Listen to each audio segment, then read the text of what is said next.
Қайырлы күн баршаңызға. Бүгін біз өте дәмді әрі тәтті бауырсақ дайындайтын боламыз. Видеоны соңына дейін қараңыз. Ол үшін бізге 3 жұмыртқа, сүт, ұн, май, қант қажет болады. Алдымен сүтімізді құйып аламыз. Жұмыртқамызды саламыз. Бір келкі араластырамыз. Және де үстінен қантымызды салатын боламыз.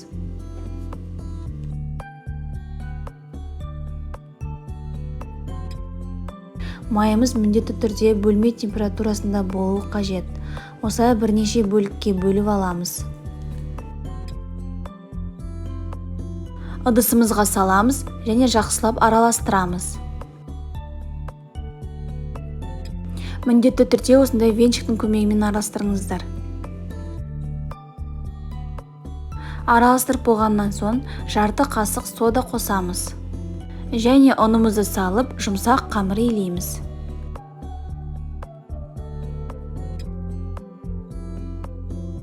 Ұнымызды рецепттен тыс тағы да қосып жібермеңіздер, қатты болып қалмасын. Осындай жұмсақ, иілгіш қалыпқа келуі керек.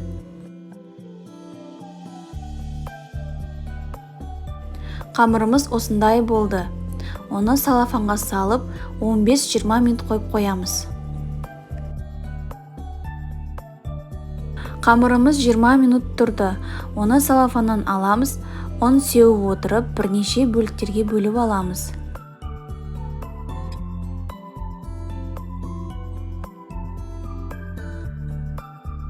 Дәл видеодағыдай бірнеше бөліктерге бөліп алып, осылай домалатамыз. Және оны пышақтың көмегімен кесіп шығамыз. Барлығын осылай кесіп шығамыз. Және ыдысымызға ұн сеуіп салатын боламыз. Қызып тұрған майда араластыра отырып қызарғанша пісіріп аламыз. Өте дәмді, әрі тез дайындалатын тәтті бауырсақтарымыз дайын.